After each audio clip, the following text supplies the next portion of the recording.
Hello, Internet. I'm Matt Haas. I have a fun show for you, even though I'm up against the wire. Things are running a little bit late in the Haas studio, but Britta Aller's here. She says, good morning, friends from a chilly Pennsylvania location. We dig Pennsylvania. That's where I am. Oh my goodness, we have a post from John Venturini. That's my executive producer. Are you here as a disembodied voice, John? For one of the few last times I'm in Pennsylvania in this chilly location, not necessarily the chilly location that Britta just mentioned, but yes, I am here, and it's good to be back. Worked through Please the tell the flu. good please tell Good Morning Haas audience what I'm going to talk about today. I would be glad to. Welcome to Good Morning Haas. Today, Matt's giving us the post Tall Boy breakdown after his appearance on the Lap Tech Show last night. Lots to unpack. Plus, he's gearing up for an exciting live selling speaking gig at a virtual training with a few dozen attendees. It's all about sharing knowledge and making connections as Matt kicks off the year with big opportunities. Let's dive into the details. Today is January 9th, 2025, episode 859. Good morning, Haas! Good morning, Haas. So you can't miss rocking and rolling with that Haas leading the way. Awesome sauce. Thank you, Mr. Venturini. Stephen Claflin is back. He says, good morning. Hugh Demand is here. Good morning, all. John Venturini, hope you are feeling better. In sports. I hope he's feeling better as well. Desert Bum Woodworking, that's Chuck. Say hi to Chuck. Jaden's here with Purple Heart. Hi, Jaden. I'm glad you're amongst the living. I had shared with the audience you were feeling under the weather, but I'm glad you're. Yeah, I think the best way to call it, Matt, is I felt like I got hit by a Mack truck and then the Mack truck's cousin. That's how bad it was. Oh, my goodness. Wow, a double Mack truck hit. Yikes. Not good. Not good at all.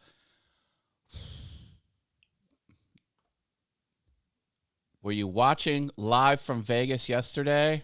I have a link to this in the doodly-doo. I was remote producing Tall Boy's show. I get tired just looking at Tall Boy when he's in Vegas because he is moving a mile a minute. He's dealing with tech issues. He's coordinating interviewees. He had 4 business owners come on the show. He rented the full media room, which is not cheap. Like, he puts on a huge production, and it's quite impressive. So I was glad to be part of it. He said, "Man, I don't want to push any buttons. I got enough to worry about," because he was doing it all himself in years past. So I relieved some pressure from his workload and put on a great show. He had a wide variety of different tech sectors. What were those 4 tech entrepreneurs that he had on his show? But man, what an endeavor he's doing, and it's kind of crazy. So Matt, it absolutely is crazy. And it was after last night's episode that made me realize what I liken Tall Boy to. And this may sound like a stretch, but he does have some things about him that remind me a lot of Dick Clark as far as how he deals with the industry, but also his onstage persona, onstage sort of presentation. It's all top notch. Like, he has a lot of the Clarkisms without question. He talked about his background, which he kind of keeps close to his chest. I think he should sort of champion this, but he has a long media background before he was on YouTube. It's rather impressive. So, yeah, good deal. Dave Hart, Acousticized, popped in. Hi, Dave. Good morning to you, my friend. Another fun thing that's going on is I'm going to attend a training session. This is one of the many free type training sessions out there where I think at the end they pitch you to join, like a mastermind group. But, no hate. They are what they are. But this has to do with the mentor I hooked up with for my side hustle. And he's like, I've been telling a lot of people about, what you've done in such a short amount of time. I'm like, oh, really? Sort of implying that I have ramped it up faster than usual. And he's like, if you want to speak and talk about your backstory, even though it's only been 6 weeks, he's like, yeah, I'll give you some time during the presentation. I'm like, done. So I'm not sure what to expect. This is absolutely free.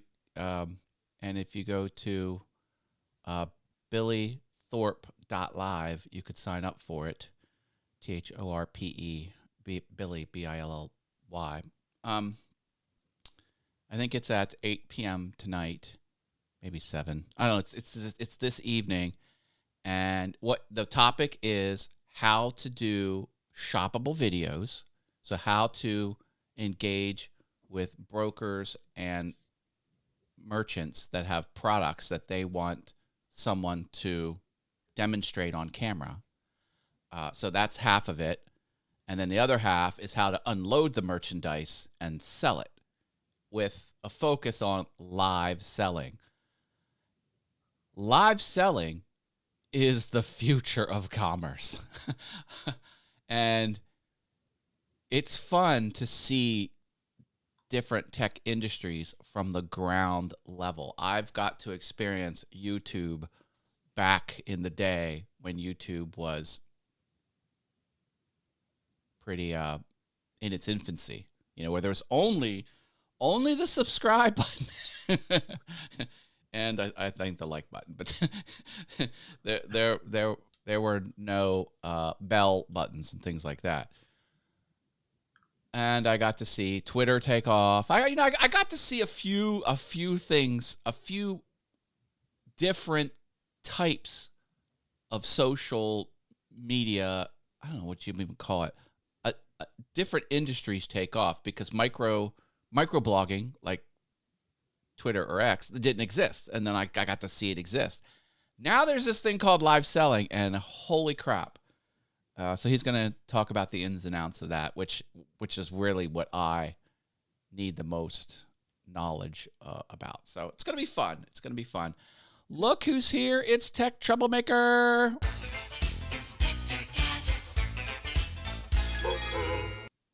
I'm Mr. Roy. Today's show brought to you by the letter C and the number 4. Matt, do you think we'll ever go to a world of micro live selling, like blipverts? Max. I know it's a max headroom term, but are we gonna go to 2-second live selling? You say that as a funny quip, but yes, there are 10-second sudden death options on these live on these live selling, and the highest bid at the end of 10 seconds gets it. You can't even go further. If you want to bid even more after the 10th second, you can't do it. So I know that was like a funny little quip. It's actually true. The future is now. The audience is now deaf. Oh, sorry. Oh, my goodness. Hey, we have Level 2 Fun Havers, Sammy Superstar and Klondike. Check them out on the YouTubes. Level 3 Fun Havers get verbal shout-outs as well. The Venture Forward and Rich Vibes. They also get their name on screen in gold. Now it sparkles. Excellent.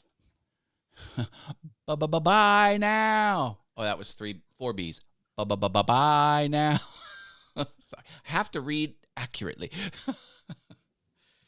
It is nuts. I don't even know what to say about live selling, but holy crap. It's unlike anything I've ever experienced, and it's in its infancy. And the whole platform's been around for 2 years. I'm like, where have I been? But anyway, and I'm even. I probably shouldn't even go there, but I'm thinking about selling my crafts because I can manufacture stuff with my laser engraver. So I'm thinking, well, maybe if people want these, I can live sell them and just move. I don't even have to have them on hand. I could sell 10 of them and then go manufacture them. Honestly, I'm surprised you haven't done that up to now. I just, Billy, my mentor, he was talking about people with laser engravers and doing live selling. And you know what? I saw it in the wild. So he told me that earlier this week. And then yesterday I was going through the shelf of live shows on this live selling platform. And a guy was making custom backlit signs. I think he uses a 3D printer and then uses like translucent white fill with a black opaque fill, and he can do a 9-inch by 9-inch sign. And then he puts LEDs in the back, and then you turn it on, and you have like a sign. And he's like, whatever you want. And it's just all custom. Like, he doesn't even say, this is the exact product you're going to buy. Go bid. He's like, all right, 9-inch custom sign, whatever you want. $25, go. 25, 35, 45, 45, sold. I don't know. I'm like, what am I watching? It's crazy. Sell them. Yeah, I am working on, if anyone has digital store online sales advice, I'm going to sell 6 of these items. I'm going to put them on dowel sticks, and I think I'm going to do where you get, or maybe it's 5, I don't know, you get like, I want to sell them all as a pack, so I want to incentivize them to where if you buy them individually, 3, whatever the cost of 3 is the same cost as the 5-pack. So it would like incentivize you to get all 5, because the way I manufacture them, it's kind of easier to make 5 than it is to make them individually. I know that doesn't make any sense. Manufacturing is really odd. I'm starting to figure that out. I went to a friend's house who he does woodworking as his own business full time, like that's his gig. And he had 3.5, 4 foot slabs of white maple, 1.25 inches thick, about 10 inches. And he's like, oh yeah, that's all going in the burn pile. I'm like, that's premium wood. I'm like, why are you throwing that out? He goes, I can't use it. I'm like, you can fit 4 of your items on this, because I know how big his item is. I'm like, you can easily fit 4. He goes, no, you don't understand, Matt. He's like, because it's an odd size, I have to treat each one of those cutoffs as its own separate setup. I don't want to do that. I want to make 12 at a time. So he's built up to make 12 at a time. So those are the offcuts. And he said it's more expensive for him to use those offcuts than it is to just chuck the material. And I'm like, I understand the words that you just said. Nothing was unclear, but it makes no flipping sense to me. Like,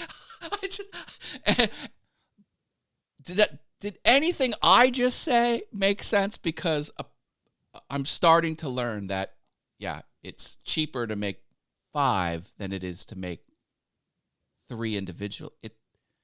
It sounds so wrong, but I guarantee in the world of manufacturing, it's not wrong. Anyway, so I am trying to figure out the pricing and the shipping and all of that. And so very soon, my hope is this weekend I'll have an item up on my store.